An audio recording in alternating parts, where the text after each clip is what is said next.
Hey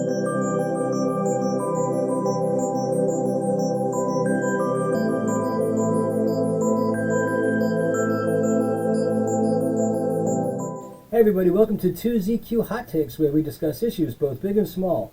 I am your host, the very handsome Tim Kirk, and this time I will be talking about the Gay Crime Wave in New York City, Part 5, another update. Now this comes from Gothamist, which was published on April 2nd, 2023 by Julia Hayward. NYPD charges suspect with murder in connection to overdoses of two men leaving Manhattan gay bars. The NYPD charged another suspect believed to be involved in a pattern of robberies, including incidents in which two men fatally overdosed after visiting gay clubs in Hell's Kitchen last year. The arrest is the latest development in a string of crimes that fueled paranoia within the city's gay community. The NYPD identified the suspect as a 30-year-old male from New Britain, Connecticut. Jacob Barroso is now facing several charges, including murder, robbery, grand larceny, and conspiracy, authorities confirmed to Gothamist on Sunday. His attorney information was not immediately available. Very few details are known surrounding the case involving Barroso. However, a Manhattan grand jury previously indicted another suspect on Thursday. That suspect, Shane Hoskins, is facing 6 counts of robbery, identity theft, grand larceny, and conspiracy. Hoskins' attorney did not immediately respond to a request for comment. Cops said they were presumably involved in a host of robberies and druggings that ultimately led to the death of Julio Ramirez and John Umberger. Both deaths were ruled homicide by the city's chief medical examiner. Both victims' bank accounts were also drained, according to the authorities.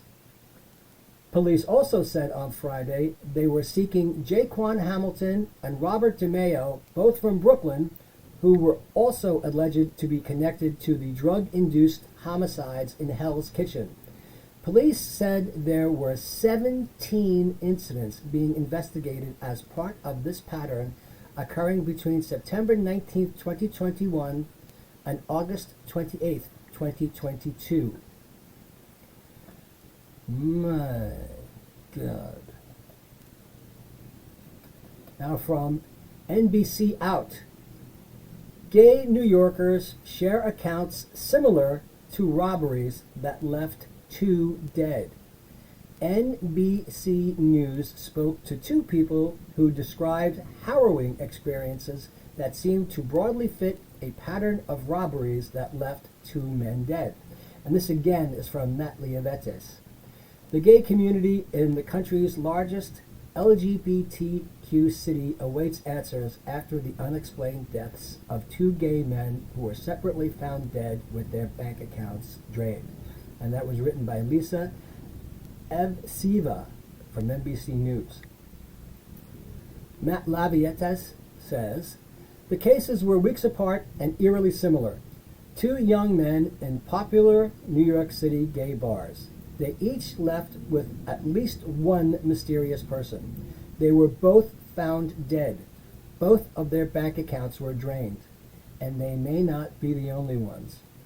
More gay New Yorkers are coming forward for the first time with accounts that share notable similarities to the unexplained deaths this spring of Julio Ramirez, 25, a social worker, and this is from last year, of course, and John Umberger, 33, a political consultant. The biggest difference so far, they survived. NBC News spoke to 2 people who described harrowing experiences that seemed to broadly fit the pattern of what happened to Ramirez and Umberger. It sounded so eerily similar to what happened to me, Tyler Burt, 27, said about Ramirez's death. I was like, I'm lucky to be alive. Burt and a student at NYU believe they fell victim to a larger string of robberies and assaults that police are investigating. Their stories also mirror a troubling detail that Ramirez's and Umberger's families have only suspected, that they felt like they were drugged before they were robbed. The New York City Police Department said that the city's medical examiner is still determining the official causes of Ramirez's and Umberger's deaths. Now, this is before the indictments, of course. There have been no arrests. There are now. Police would not confirm whether Bert's or the students' cases were a part of their ongoing investigation. The NYPD provided a statement on Friday, and this comes from November 18th, 2022. Reiterating that police and the district attorney's office are investigating several incidents where individuals have been victims to either robberies or assaults in which some, but not all, are members of the LGBTQ community. NBC News could not verify that the men's experiences were connected to the string of robberies and assaults. Meanwhile, the gay community in the country's largest LGBTQ city awaits answers. John Peterson, 55, says he was robbed in similar circumstances in 2018, and combined with the recent reports, the experience has left him shaken. Part of it's like, am I crazy? Peterson said, women are so aware of this as a thing that happens. I don't think gay men would ever suspect this could be done to them. In December, Bert, who reached out to NBC News on social media after recent reports regarding the two deaths, was walking home from a night out with friends when he stopped at the Boiler Room, a popular gay bar in Manhattan's East Village, for one last drink by himself. Sitting alone at the bar was the last thing Bert says he remembers before waking up the next morning in his apartment confused. Bert said he woke up lying on top of his bed with all of his clothes and shoes on and his phone missing. He then noticed that his personal laptop, iPad, headphones, and wallet were also missing. Using his work laptop, he discovered that was just the beginning of what would amount to roughly $15,000 of stolen belongings and funds. The person or people who robbed him accessed his checking account, overdrafting it to pay off his credit cards, and then using them to buy 3 new iPhones that morning. Bert, who reported the incident to police the day after the encounter, said he believes an assailant used his unconscious face to unlock his iPhone and bank accounts using the Face ID feature. He said he believes that the person or people who robbed him also slipped him some sort of drug, knocking him unconscious and causing him to black out. I don't think I was drinking nearly enough to have zero recollection. Also, that's never happened to me before, Bert said, adding that he had a total of 3 to 4 drinks over the course of 4 hours. I'll go out and I'll get home and be like, oh gosh, I don't remember getting home, or I don't remember leaving, or something like that, because I drank a lot, but I don't remember anything. I don't remember a single thing after I had that drink, which has just never happened to me in my life before. The father of a New York University student who spoke to NBC News on the condition his name was not published out of fear of putting his son in danger, said that his 21-year-old son also believes he was targeted by men with similar motives on April 8th, less than 2 weeks before Ramirez's death. He also said that his son, who also requested that his name not be published, told him he was leaving the Q Bar in Hell's Kitchen, the same bar Umberger was last seen at, with 3 men he had just met that night. The 4 of them, he said, planned to go back to his son's apartment to meet a friend who was already there. The man, who connected with NBC News through Linda Clary, Umberger's mother, said his son and his son's friend believed they were drugged at some point after returning to the apartment with the 3 unidentified men. The father said that his son and his son's friend believed they were drugged because of the sudden nature of their blackouts and loss of memory coupled with the robbery. When the 2 gained consciousness, the father said, his son's phone was missing, his bank accounts were emptied using cash apps, and his credit cards were maxed out. In total, the man said about $5,000 worth of cash and items were stolen from his son. Similarly to Bert, the college student's father said his son believes the assailants used his unconscious face to unlock his iPhone and bank accounts using Face ID. His son's friend, he said, had her wallet stolen. The father of the college student said that his son filed a police report and that his case is still being investigated. NBC News was not able to independently verify the son's account. Peterson, a freelance computer consultant who reached out to NBC News on social media after recent reports regarding the two deaths, said that on November 16, 2018, he also had a similar encounter. Peterson said he was headed home from Tribeca after attending a large private party where he had 3 to 4 drinks over several hours. While alone and hailing a cab, he said he suddenly and uncharacteristically blacked out on the street corner and was robbed. He regained consciousness momentarily, waking up to a man shaking him violently in the backseat of an unfamiliar car, yelling, "What's the PIN number? What's the PIN number? If you just give us the PIN number, we'll take you home," he said. The next thing he remembers is being dropped off in front of his apartment building before waking up the next morning with a bloodied face and his bank account wiped out. Peterson said that he was not feeling heavily intoxicated before abruptly blacking out, nor did he have a hangover the next morning, which he said is common for him on the rare occasions he drinks too much alcohol. Although traumatized, Bert, the father of the NYU student, and Peterson said they looked back on the incidents today with gratitude that they weren't fatal. It took Bert about a month after the encounter before he felt comfortable sleeping in his apartment again, he said, adding that the incident prompted him to go to therapy. It took me a while to really process what had happened to me and how terrifying it was, Bert said. And then seeing stuff that's come out, like that kid who died in May, that really could have been me. It was just one small move away from that happening to me. There's a lot of what ifs that I've gone through in my head, which is, not fun to think about, he added. Less than 2 weeks after the college student's alleged encounter in early April, Ramirez was found dead in the back of a taxi.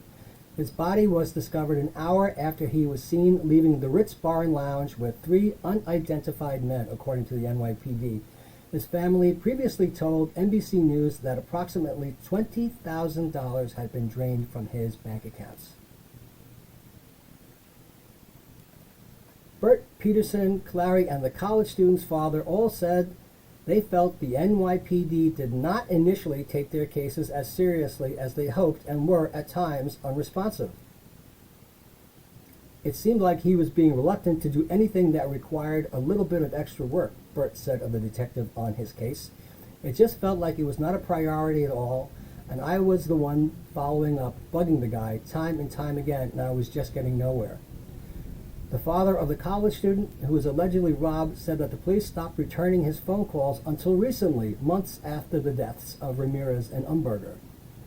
New York City Council member Eric Botcher, whose district includes Hell's Kitchen, told NBC News in a phone call that his office has been in contact with the NYPD and the Manhattan District Attorney's Office on a weekly basis since reports surfaced in May about Ramirez's death. His office has sought to ensure that appropriate resources have been dedicated to the investigation, he added. It's horrifying and infuriating that people are being preyed upon and victimized in New York City in this way, Botcher said. Whoever's doing this needs to be brought to justice. While the NYPD only confirmed it was looking into several other potentially related incidents, Clary said she was told there were at least a dozen other cases included in the investigation. She spoke highly of the current detective on her son's investigation, but her message to the public and public officials was clear. People, do your job. Thank you for the work you do, she added, but I need you to work harder. I need you to do more for the sake of your great city and for the sake of citizens that are counting on you. Now, from NBC Out, murder suspects arraigned in string of New York City gay bar robberies that left 2 dead. Robert DeMeo was charged with murder, robbery, grand larceny, identity theft, and conspiracy in connection with the death of John Umberger, a 33-year-old political consultant. Now, this is reported by Matt Lavietes, Miles Miller, and Kenzie Abu Sabeh. A second suspect was arrested and charged with murder in connection with a string of drug-facilitated robberies of men who visited gay bars in New York City that included 2 deaths, 2 senior law enforcement officials told NBC News on Monday, and this comes from April 3rd.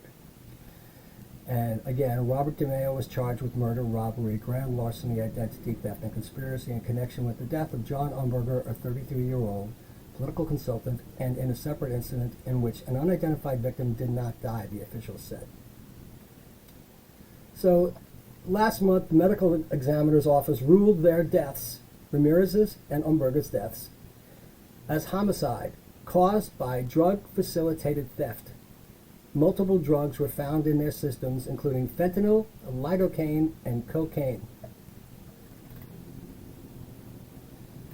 Law enforcement officials said that police obtained security video showing DeMeo and Jaquan Hamilton, one of 3 suspects police have named in connection to the homicides of Umberger and Ramirez, entering and leaving Umberger's temporary residence in Manhattan's Upper East Side. Through a search warrant, police also recovered 2 videos from DeMeo's phone that showed DeMeo at the site of Umberger's death, the officials added. In one of the videos, according to the 2 officials, Umberger appears to be unconscious, lying face up on a bed in his temporary New York City residence. It speaks volumes of the heartlessness of these people, Umberger's mother, Linda Clary, said of the videos. That's what I find very troubling, and why I don't think these people should be allowed to be among us. DeMeo's detention follows the arrest of Jacob Barroso on Saturday. Barroso, 30, was charged with murder, robbery, grand larceny, and conspiracy in connection with Ramirez's death, and in a separate incident where the victim survived, police said Sunday. Barroso was arraigned Monday in Manhattan Criminal Court on murder and robbery charges. He pleaded not guilty and was not granted bail. We intend to fight this case vigorously, his attorney David Krause said. Several family members and friends of the defendants crowded into the courtroom Monday afternoon. Outside the courtroom, one of Barroso's supporters said he was not a murderer. You guys got this backwards. We will prove his innocence. A group of family members and friends of Ramirez were in the courtroom for the proceeding, and the victim's mother was seen crying. In addition to the unimaginable pain their family and loved ones are enduring, I know that many other New Yorkers have feared for their own safety when out experiencing New York's vibrant nightlife. These charges demonstrate that our career prosecutors have the skill, professionalism, and dedication needed to solve these type of challenging cases. I don't know who this is attributed to.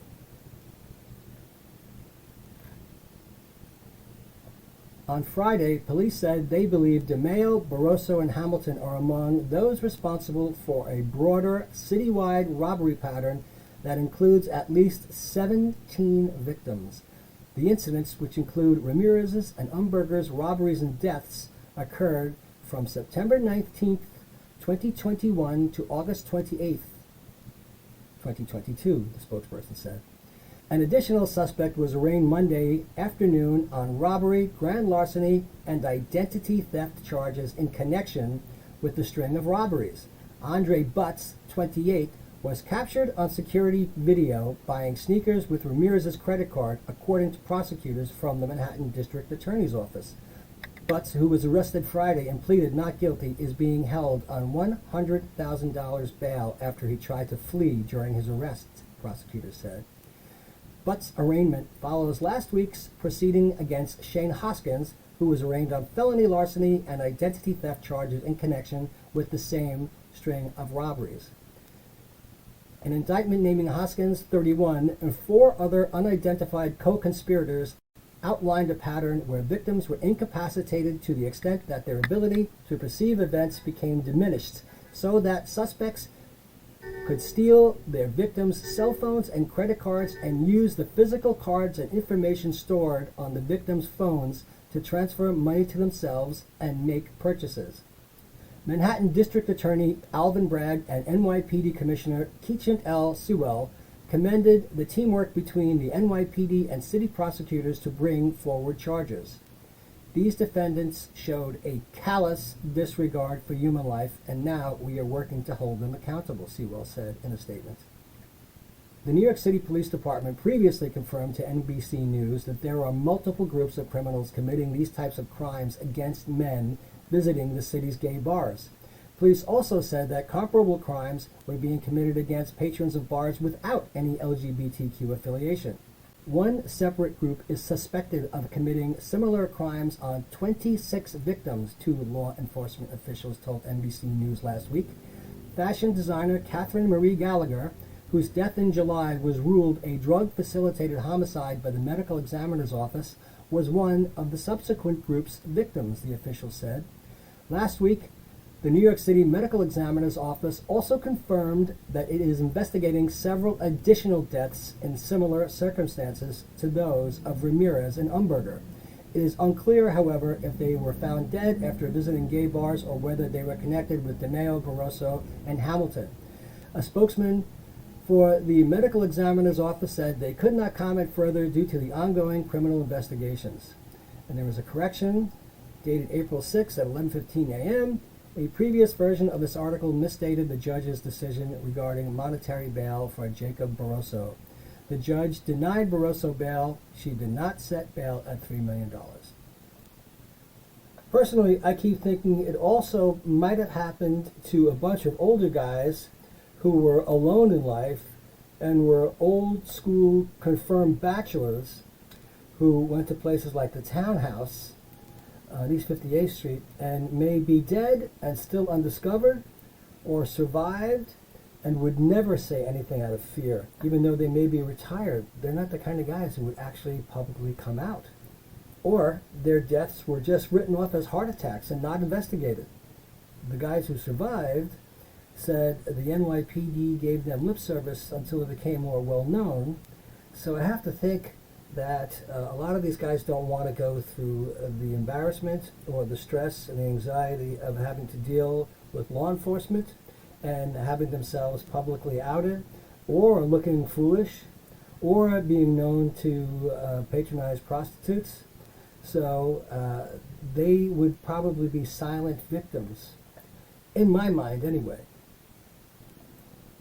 And to top everything else off, QWERTY has an article about a new Law and Order episode exactly about this crime wave.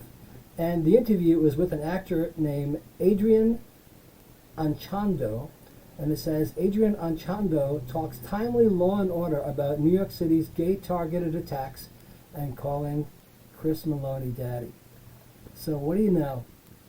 Law and Order got it right. Well, there you have it, folks. The wheels of justice are moving, and they're moving rapidly. Thanks for listening. See you next time. And as the kiddies say, be safe. And peace out.